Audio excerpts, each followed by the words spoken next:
welcome everyone to the first video in the series that looks at the food of Fallout. This is a highly requested series of videos, and I have been very much looking forward to this video. This one will focus on the processed and packaged foods of Fallout, which is mostly comprised of pre-war food, but as we will see, that is not all that is in store for this video. So, go get a snack, because you'll be hungry by the end of it. Or maybe not, since everything we're about to talk about is 200 years old and irradiated. Let's start off with one of my favorites, sugar bombs. This cereal debuted in Fallout 3 and is represented by one of the more ornate boxes we see for pre-war foods. Sugar bombs, like a lot of brands in Fallout, particularly Fallout 3 onwards, follows a popular tradition of branding products with Cold War, bomb, and nuclear-inspired names. The logo up top, and even the cereal bits themselves, are small atomic bombs that are either mini nukes or a Mark 6, 5, or 4 atomic bomb design created by the United States. When looking at possible inspirations, I came across a 1950s cereal called Sugar Jets, but really only the name is similar, not the design itself. In Fallout 3, there are only about 100 boxes in the whole game, and they can be part of a quest to help a ghoul named Murphy make Ultra Jet. That really makes you wonder what the heck are in these things. In Fallout New Vegas, they can increase action points as well and have an irradiated version that increases the rad dose from 2 to 10. They are advertised as containing a Captain Cosmos decoder ring, but one is never represented in-game. In Fallout New Vegas, they are used to help Chris Haversam sabotage the rockets in the Come Fly With Me quest. Fallout 4 doesn't change the package much at all, which is unusual for the game, but it also proudly lets us know that it contains the 100% daily value of sugar. In Fallout 76, players have the ability to create non-irradiated versions at the Sunshine Meadows Industrial Farm, along with many of the entries on this video. The small dusty box of some sort is not a very descriptive name, and this item, which is found in Fallout and Fallout 2, cannot be consumed in-game. Nonetheless, it is a pre-war food, and it is not terribly common in the wasteland, and the value to weight ratio makes it not really worth the trouble of hauling around. The image on the front is not very clear, mainly because of the low resolution of the earlier games. But I want all of you to look at it and tell me what you see. I see a bear wearing a red coat and maybe wearing a white hat too. Here's the snout, and I can barely make out eyes and a nose. Well, whatever you saw, it probably wasn't a simple 50s era Swanson beef roast TV dinner. And for all you liars in the comments that are going to tell me that you saw a TV dinner, Adam curse you. Salisbury steak is an iconic pre-war food that is found from Fallout 3 on. In 3 and New Vegas, it is shown as being in a red box with a picture of the steak and words exclaiming that it is now with gravy. Salisbury steaks were a popular option in the days dominated by TV dinners, although this particular version represented in the game doesn't have enough of a resemblance to any particular product to draw a comparison. In Fallout 3, it provides 5 hit points for 2 rads of radiation. The Salisbury steak has an irradiated counterpart in New Vegas and ups the rads to 10. In Fallout 4 and 76, it gets a box update and is called the Saddle Up Salisbury steak, shown with 2 sides, peas and corn. Fallout 4 ups the rads to 9, but 76 drops it back down to 2. These were frozen meals, so the big question is how they are edible after so many years of non-refrigeration. I found a story of a man who supposedly ate a 15-year-old Salisbury steak dinner, and according to him, it was pretty okay. Granted, this was only 15 years old, and it had been frozen the whole time, so it's not exactly an apples to oranges comparison. Pre-war donuts are exactly what their name describes, a pack of donuts wrapped in plastic, and can be found in Fallout Tactics. It is interesting to note that they do not irradiate the player when eaten, which many foods will, and according to the in-game description are still fresh, with quotation marks around the word fresh and a trademark symbol next to it. So yeah, take that for what you will. The donuts don't appear to have any defining characteristics, but have a large 99 on the front. I'm inclined to say that this is a price rather than a name or logo, and that price wouldn't seem that far off of prices we've seen in other games because of the level of inflation just prior to the Great War. Blamco mac and cheese first featured in Fallout 3 and is found in all Fallouts since. It is exactly what it describes, and in Fallout 3 and in New Vegas, it is shown as a bright green box with a picture of mac and cheese on the front. When looking for possible inspirations, I did not find anything similar for the box or the name of Blamco. Blamco follows the tradition of branding inspired by the looming nuclear threat. In Fallout 3, it heals 5 hit points with 3 rads of radiation. Fallout New Vegas has an irradiated version that gives the same amount of healing and 10 rads of radiation instead. I do find it interesting that the non-irradiated version still has radiation. Although truthfully, there is not much pre-war food that does not have radiation in it. Fallout 4 and 76 have an updated box that gets even more explosive by showing a bowl with a bomb in it. It also has a dispenser on the side, which means that it was not a frozen meal, but a dried boxed kind. A funny but apparently true comment is made by the sole survivor in Fallout 4 during the epilogue. Looking at a cupboard in his kitchen at many different products, the sole survivor will remark that it never expires, which we see by the fact that it can still be eaten hundreds of years later for some health or hunger benefit if playing in survival mode. While most of these processed foods are pre-war in origin, the potted meat of Fallout 4 is not. Found in small sealed metal tins, they are made by Theodore Collins. While he may have started with good intentions and selling a quality product, after merchants were unable to deliver good quality meat on time, he started mixing other wasteland creatures' meat into the product to keep up with demand. He ended up so desperate that he used feral ghoul meat and got people sick. The sole survivor can uncover this, at which point Theodore becomes hostile, and you, as the player, are not left with many options, so you have to kill him. A can of this meat can be found at Lorenzo Cabot's containment cell, which may be the real reason he wants to murder his entire family.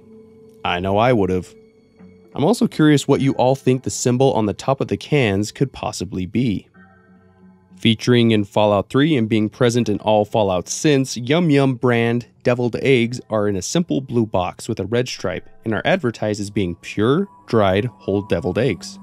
They heal 5 hit points with 2 rads in Fallout 3, and the irradiated version in Fallout New Vegas irradiates for 10.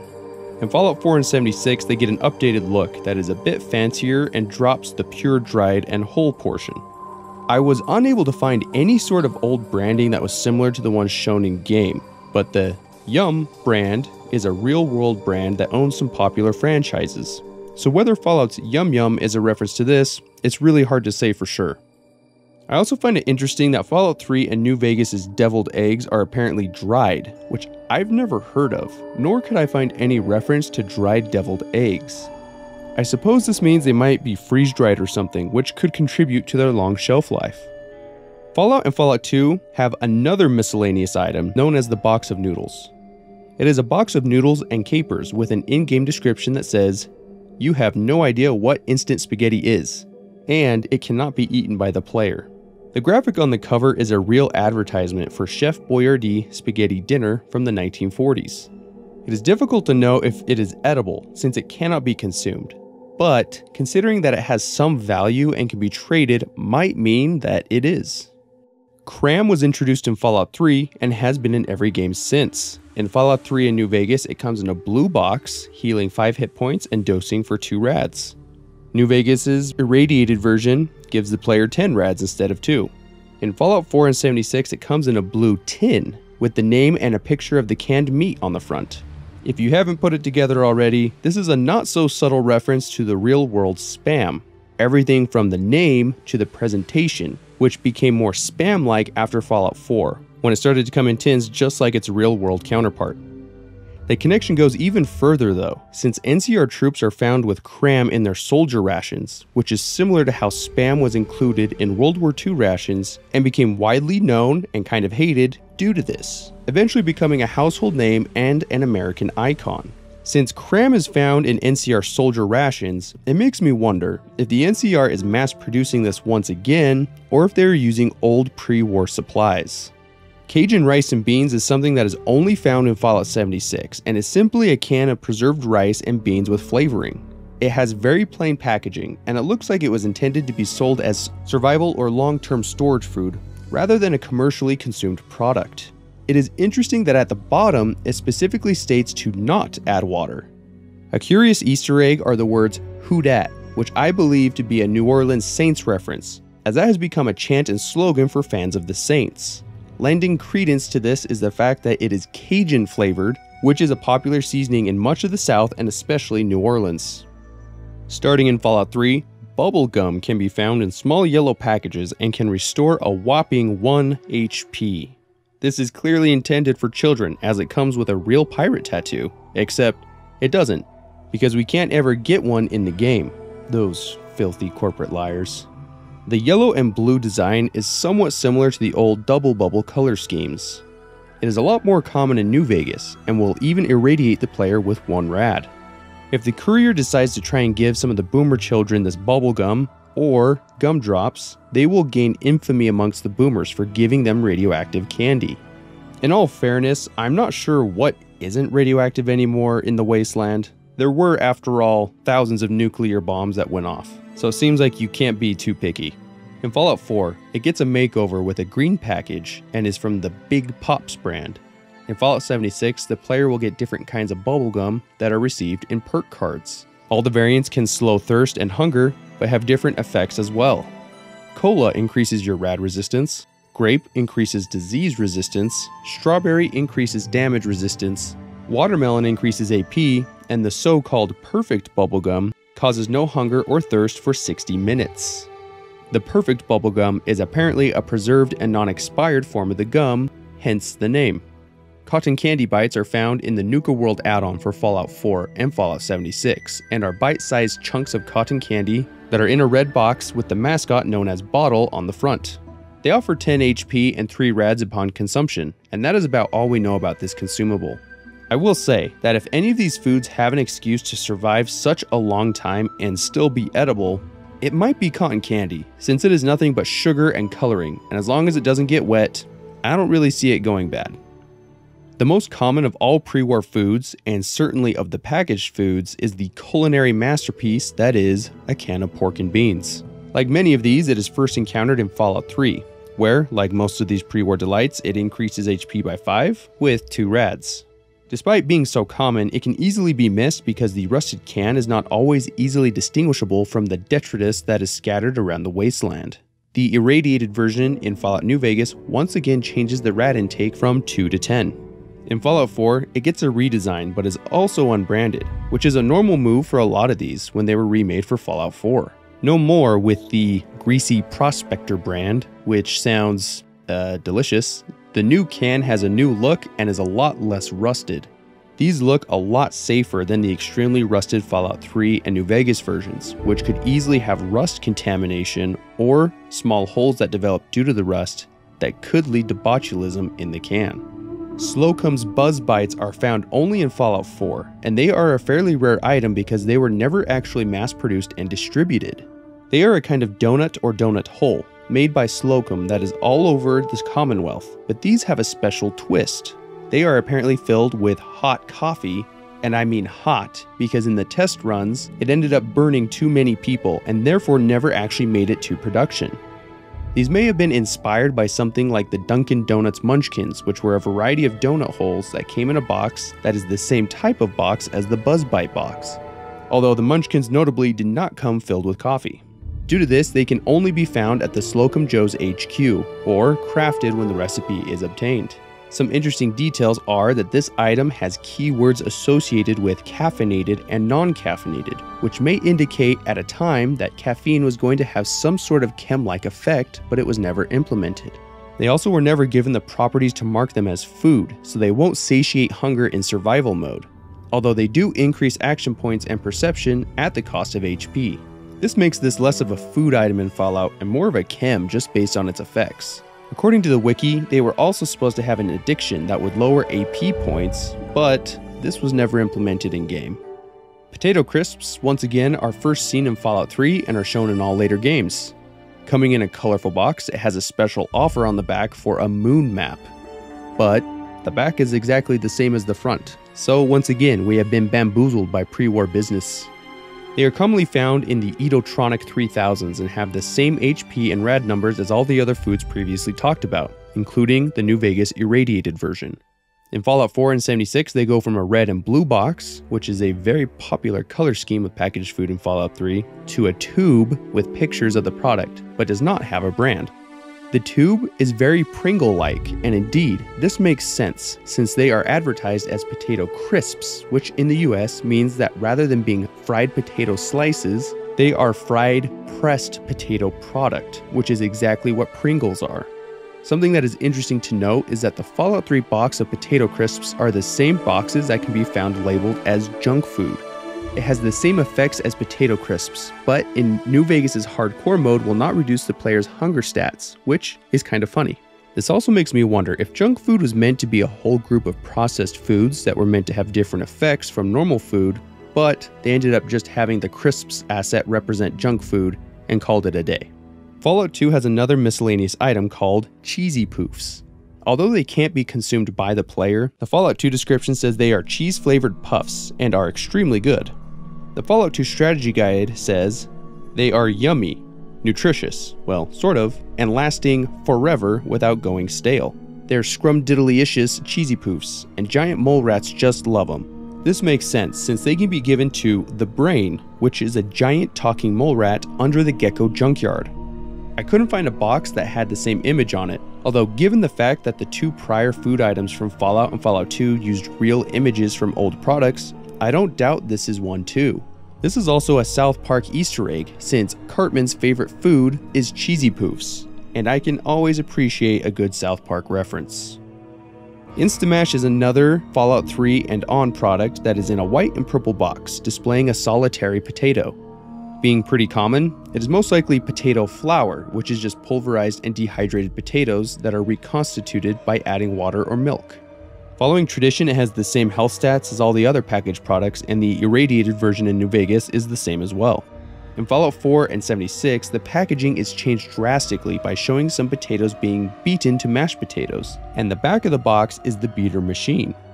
Instamash is mentioned in Fallout 4's prologue as being one of the products that never expires. These can be found in the Cabot House and Vault 114 in Fallout 4, as the preserved Instamash version. This seems to insinuate that the only degradation that has occurred to the food is from radiation, as both Vault 114 and the Cabot House are places that have either escaped the destruction of the world or have been built and maintained. The preserved version does not irradiate the player and heals for 45 HP, which is much more than any packaged food. Gumdrops are small gelatin candies that first feature in Fallout 3 and are found in all later Fallouts. The official name is Radioactive Gumdrops, although it's not clear if that is just the name or a brand, but once again we have a nuclear reference. This is one of the rarest consumables in Fallout 3, and heal only 1 hit point with only 1 rad as well. So much for radioactive gumdrops. Amateurs.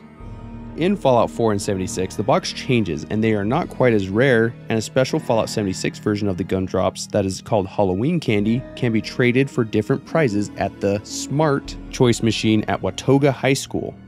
Honestly, these box designs look right at home on my channel. So, I am so happy to announce that this video is sponsored by Radioactive Gumdrops. You won't be able to stop eating until your hair falls out. Dog food might seem like a weird entry on this list, but when we are eating 200-year-old cheesy poofs, is 200-year-old dog food really that different? Introduced in Fallout 4, it heals for 10 points and 2 rads, which is fewer hit points than most packaged foods in Fallout 4. It is the Doghouse brand, which bucks the trend of less branding that we have seen in Fallout 4 and 76. It gets an HP boost, and with the Good Doggy perk can be one of the best ways to recover HP at lower levels. I don't know what that has to say about Appalachia, but I'll let you decide. MREs are only found in the Lonesome Road add-on for Fallout New Vegas. It is one of the few pre-war foods that does not dose the player with rads upon consumption. Not only that, but it also has one of the highest HP recovery of any food item, and in hardcore mode has -200 for starvation, which ranks up there with the caravan lunch. The design of the MRE follows the old standard design, and the reference to Menu 2 on the front package corresponds to the boneless pork chop recipe, which was the real-world Menu 2 MRE in the year 2000 to 2001. The MRE design, like mentioned before, is an older design, and some of the details are different, like the zip code for the manufacturing plant changing from South Carolina in our world to New York in Fallout's world. It would be interesting to find out why MREs could escape what seems like the inevitable fate of all pre-war food and not be radioactive. If you have any ideas how this could be, I'd like to hear them. Dandy Boy apples were introduced in Fallout 3, and you know the drill. Found in all Fallouts, had a box redesign in Fallout 4 and 76, has an irradiated version in Fallout New Vegas, and restores 5 HP for 2 rads. Where have we heard this before? Seriously though, this one kept the brand Dandy Boy in the redesign, and even got a dapper apple mascot. I have a hard time believing these are boxed normal apples, and even though there is no indication, I think they're probably dried apple slices. Their slogan is, "Apples so good, they never go bad." So if they are real whole apples, then I wonder what process they could have undergone to be anything but some decomposed organic material. Perhaps there was some serious GMO work to make them last longer. The Institute food packet is an interesting hunk of food. It is only obtained at the Institute itself and is wrapped in a very white package with the Institute logo on the front, a small warning on the front to remember to ration, and a list of ingredients on the back. I have to say, like much of the Institute, the packaging is quite nice, and it looks like Apple designed the packaging. Among the list of essential ingredients on the back are methionine, pantothenic acid, and the delicious arginine, to name only a few. It can restore 25 hit points and gives no rads, but I can't imagine it tastes all that great. After all, they don't have a culinary division at the Institute. There are several small mentions of different foods, and since we don't have much information on them, I'm just going to list them here. They include the funnel cake from Nuka World, the imitation seafood that somehow never goes bad, and the vegetarian ham from Fallout 76. Mighty meat skins and pizza's pork gibs are never shown in game but are referred to in some computer terminals. The last entry for this video are the Fancy Lad snack cakes that, repeat it with me now, was introduced in Fallout 3, has an irradiated New Vegas version, and heals 5 hit points for 2 rads. Although Fallout 3 doesn't have too many details, New Vegas has some funny references. One is a quote from General Lee Oliver where he says, "Making a nation like you think you're doing ain't like chowing down on a pile of Fancy Lad snack cakes." The Kings will sometimes comment saying, "I'd give anything for a Fancy Lad. Wait, I mean, you know what I mean." And Veronica will tell the courier her 3 biggest wishes that include world peace, destruction of her enemies, of course, and a lifetime supply of Fancy Lad snack cakes. Fallout 4 and 76 changed the look of the box from a fairly plain red and white box to a pastel pink one, with the letters appearing on some sort of cake or cookie. I always assumed they were more like a Hostess cake product, but the packaging and this advertisement make them almost look more like a cookie. The slogan, "A big delight in every bite," was a Hostess slogan that was used for Twinkies, which indicates that those products were the inspiration. It is also one of the products that the Soul Survivor remarks will never expire, as we see centuries later, which is also an urban myth for Twinkies as well. So this brings me to something I had seen discussion on in, I believe, the Fallout lore subreddit.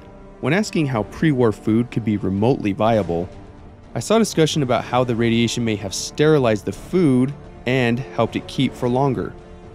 This would really only apply to food that was close enough to detonations to be hit with sufficient gamma or X-rays to sterilize the food, as radioactive fallout would not have the same effect, nor would it be able to penetrate the packaging. I do think the best explanation is everything just being pumped with preservatives to the point that they never spoil, which would be a satirical take on the state of processed foods in the 20th century. So now we make it to the comment highlight, which is a short but good one. ____, I actually don't even know how many underscores there are there, commented in my Fallout Bible video that they thought it was weird that the Wanamingos would just be suddenly killed off like how Chris described. I would have to agree, but this isn't the first time Chris Avalone and the guys at Black Isle or Obsidian have pulled something like this. All the talking animals from Fallout 2 were said to not survive the game. I believe that same sentiment was made towards the tunnelers in Fallout New Vegas, although this isn't confirmed. It seems that they are concerned about any one of these small groups becoming something bigger that they never intended, and therefore create a reason for them to be limited in scope. Erbo mentioned that the PMP game that I mentioned in the Fallout Bible video is something that he had printed and spiral bound. I would be very interested in seeing this myself, as I was only made aware of this game's existence when I went over the Bible entries. Pignisman7 mentioned that Huntersville in Fallout 76 was experimented on by West Tech when they dumped FEV into the water supply, and that seemed analogous to the mention of FEV testing on small quarantine towns in the Fallout Bible. Although there is no real definitive way to draw a link, I certainly think it's possible that the Fallout Bible served as an inspiration in this regard for Huntsville in Fallout 76.